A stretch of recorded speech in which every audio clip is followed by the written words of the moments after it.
Hi friends, அஸ்ஸலாமு அலைக்கும். Welcome back to my channel. எல்லாரும் எப்படி இருக்கீங்க? எல்லாரும் நல்லா இருக்கீங்கன்னு நம்புகிறேன். இப்போ என்ன வீடியோ பார்க்க போகிறீங்கன்னா, இன்றைக்கி டிஃப்ரெண்ட்டான டேஸ்ட்டில் நம்ம ஒரு டிஷ் செய்ய போகிறோம். வாங்க வீடியோக்குள்ளே போகலாம். ஃப்ரெண்ட்ஸ், கோதுமை மாவு என்ன செய்ய போகிறோன்னா, இப்போ வீட் ஃப்ளாரில் பனானா போலி செய்ய போகிறேன் ஃப்ரெண்ட்ஸ். இது கோதுமை மாவு எடுத்து வச்சுருக்கேன். ஒரு 2 கப்பு எடுத்து வச்சுருக்கேன் ஃப்ரெண்ட்ஸ். இது கூட சேர்த்துக்க போகிறது 1 ஸ்பூன் ஆஃப் கீ போட்டுக்கிட்டோம். அதுக்கப்புறம் மஞ்சத்தூள் போட்டுக்கிறோம். அதுக்கப்புறம் உப்பு போட்டுக்கணும் ஃப்ரெண்ட்ஸ். நம்மளுக்கு தேவையான அளவு தான் உப்பு இவ்வளோ போட்டுக்கலாம். உங்களுக்கு எவ்வளோ தேவைப்படுதோ அவ்வளோ நீங்கள் போட்டுக்கோங்க. போட்டுக்கிட்டு இதை நல்லா கலக்கி விட்டுட்டு மிக்ஸ் பண்ணிக்கலாம். இப்போ நெக்ஸ்ட்டு எண்ணெயை ஊற்றிக்கலாம் ஃப்ரெண்ட்ஸ். நம்மளுக்கு தேவையான அளவு தான் எண்ணெயை ஊற்றிக்கிட்டு நல்லா மிக்ஸ் பண்ணிக்கலாம். இப்போ இதில் என்னென்ன போட்டுக்கணும்னு பார்த்தீங்கன்னா, கோதுமை மாவு, கீ, அதுக்கப்புறம் உப்பு, டர்மரிக் பவுடர், அப்புறம் எண்ணெய் போட்டு நல்லா மிக்ஸ் பண்ணிக்கலாம். சுடு தண்ணி, நார்மல் தண்ணி தான் ஃப்ரெண்ட்ஸ். நார்மல் தண்ணியில் போட்டு நல்லா மிக்ஸ் பண்ணி மாவு நல்லா பிசைஞ்சிக்கலாம் ஃப்ரெண்ட்ஸ். மாவு நல்லா பிசைஞ்சு வச்சுட்டேன்.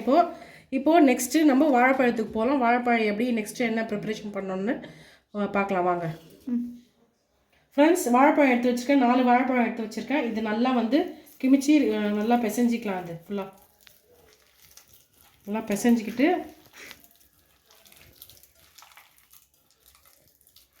நல்லா இப்படி பிசைஞ்சிக்கலாம். நீங்கள் மேஷரில் கூட மேஷ் பண்ணிக்கலாம். இது அப்படின்னா அப்படி கையில் உங்களுக்கு முடியும்னா நீங்கள் கிரைண்ட் கூட பண்ணிக்கலாம். மிக்சியில் சும்மா ஒரு புஷ் கொடுத்துக்கலாம். இந்த மாதிரி நல்லா பிசைஞ்சி விட்டுட்டு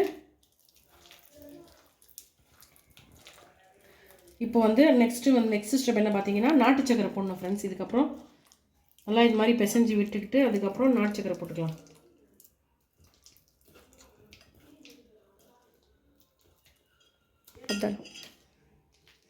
நெக்ஸ்ட்டு நல்லா பிசைஞ்சிக்கிட்டேன். நாட்டு சக்கரை நம்மளுக்கு தேவையான அளவு, உங்களுக்கு எவ்வளோ தேவைப்படுதோ ஸ்வீட்னஸ். ஒவ்வொருத்தர் ஸ்வீட் கம்மியாக சாப்பிடுவாங்க, ஒவ்வொருத்தர் கரெக்டாக சாப்பிடுவாங்க ஸ்வீட்டு. அது தகுந்த மாதிரி நீங்கள் ஸ்வீட்னஸ் போட்டுக்கோங்க. ஏன்னா நாட்டு சக்கரை எதுக்கு போடணும்னா, இது ரொம்ப ஹெல்த்துக்கு நல்லது. ஸோ அதனால தான் நம்ம நாட்டு சக்கரை போட்டுக்கோம். நீங்கள் ஒயிட் சுகர் போடுறதுனா கூட ஒயிட் சுகர் கூட போட்டுக்கோங்க. நான் ஹெல்த்துக்காக தான் நாட்டு சக்கரை நான் போட்டுக்கிறேன். நல்லா இது நல்லா பிசைஞ்சிக்கலாம். போட்டு மிக்ஸ் பண்ணிக்கலாம் ஃபஸ்ட் ஃபுல்லாக நாட்டு சக்கரையும் வாழைப்பழமும். ஃப்ரெண்ட்ஸ், இப்போ ஸ்டஃபிங் ரெடி பண்ணியிருக்கோம். வாழைப்பழமும் நாட்டு சக்கரையும் போட்டிருக்கோம் இல்லைங்களா, அது நம்ம ஒரு கடாயில் போட்டுக்கலாம். ஸ்டஃபிங்க்கு கொஞ்சம் கட்டியாக இருந்தால் தான் ஸ்டஃப் வைக்க முடியும் நம்ம சப்பாத்திக்கு உள்ள. ஸோ அதனால இப்போ இது போட்டுக்கலாம் கடாயில். இது கூட ஒரு இன்க்ரீடியன்ட் சேர்க்கணும். இன்னும் ரவை எடுத்து வச்சுருக்கேன் ஃப்ரெண்ட்ஸ். ரவை ஒரு சின்ன கப்பில் ஒரு கப்பு அது போட்டுக்கலாம். போட்டுட்டு இப்போது நல்லா கிளறி விடணும் ஃப்ரெண்ட்ஸ். ஏன்னா அடி பிடிச்சிக்கும். ஸோ அதனால இப்போ நல்லா கிளறி விட்டுக்கணும். நல்லா கிளறி விட்டால் தான் ஸ்டஃபிங் நம்மளுக்கு ரெடி ஆகும். இந்த மாதிரி ஏன்னா நீ கிளறி விடலன்னா அடி பிடிச்சிக்கும். நல்லா சிம்மில் வச்சு நீங்கள் ஸ்லோவில் நல்லா போட்டு இது கிளறி விடணும். கிளறி விட்டால் தான் ஸ்டஃபிங் ரெடி ஆகும் ஃப்ரெண்ட்ஸ். நல்லா கிளறி விட்டு இப்போ பாருங்கள் நல்லா கெட்டியாகிடுச்சு பாருங்கள் ஃப்ரெண்ட்ஸ்.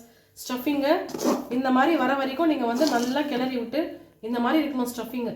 அப்போ தான் நம்மளுக்கு சப்பாத்தி நல்லா சூப்பராக வரும்னா சூப்பராக வரும். இந்த மாதிரி கெட்டியாக ஆயிடுச்சு பார்த்தீங்களா, இந்த மாதிரி வரணும். அவ்வளோதான். இப்போ இதை ஆஃப் பண்ணிடலாம் ஃப்ரெண்ட்ஸ். இப்போ ஸ்டஃபிங் ரெடி பண்ணோம் இல்லைங்களா, ஸ்டஃபிங் பாருங்கள் நல்லா கட்டியாகிடுச்சு பாருங்கள் ஸ்டஃபிங்கு சூப்பராக.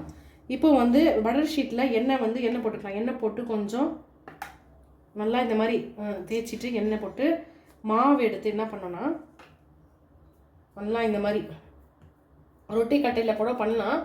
நான் பட்டர் ஷீட்டில் பண்ணாங்க எண்ணெய் ஒட்டி நல்லா வரும் உங்களுக்கு சப்பாத்தி. இந்த மாதிரி பண்ணிவிட்டு பெருசாக ஸ்டஃபிங் பார்த்திங்களா, அந்த ஸ்டஃபிங் ரவுண்ட் பண்ணி வச்சுட்டு அந்த ஸ்டஃபிங் உள்ளே வச்சுட்டு இப்படி நல்லா போட்டு இது நல்லா மூடிடலாம். நல்லா இது அதுக்கப்புறம் நல்லா மூடிட்டு அதுக்கப்புறம் திரும்ப திரட்டணும். இது இந்த மாதிரி அந்த மாதிரி திரட்டி விட்டுட்டு சப்பாத்தி காயெல்லாம் போட்டு நம்ம இப்போ எடுத்துடலாம்.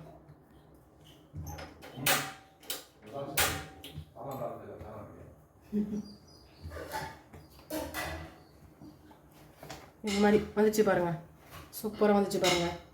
இந்த மாதிரி எடுத்துட்டு நல்லா சூடாயிடுச்சு.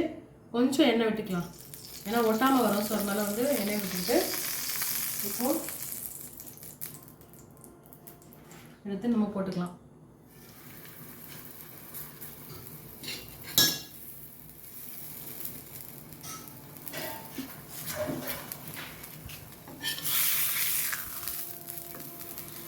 பாருங்க ஃப்ரெண்ட்ஸ், சூப்பராக வந்திருக்குது ராகி ஃப்ளவர் போலி. சாரி வீட் ஃப்ளவர், சாரி ஃப்ரெண்ட்ஸ், வீட் ஃப்ளவர் போலி இது.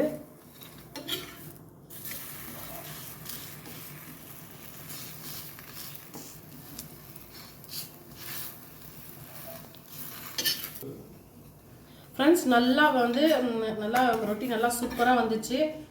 இப்போ ஒரு பிளேட்க்கு நம்ம மாற்றிக்கலாம். ஃப்ரெண்ட்ஸ் சூப்பராக வந்திருக்கு ஃப்ரெண்ட்ஸ், சூப்பராக வந்திருக்கு.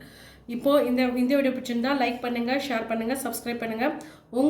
உங்கள் பசங்களுக்கு வந்து ஈவினிங் ஸ்நாக்ஸாக நீங்கள் வந்து இந்த மாதிரி நீங்கள் பண்ணி கொடுங்க. சூப்பராக இருக்கும், குழந்தைங்க விரும்பி சாப்பிடுவாங்க. ஓகே ஃப்ரெண்ட்ஸ், பாய்.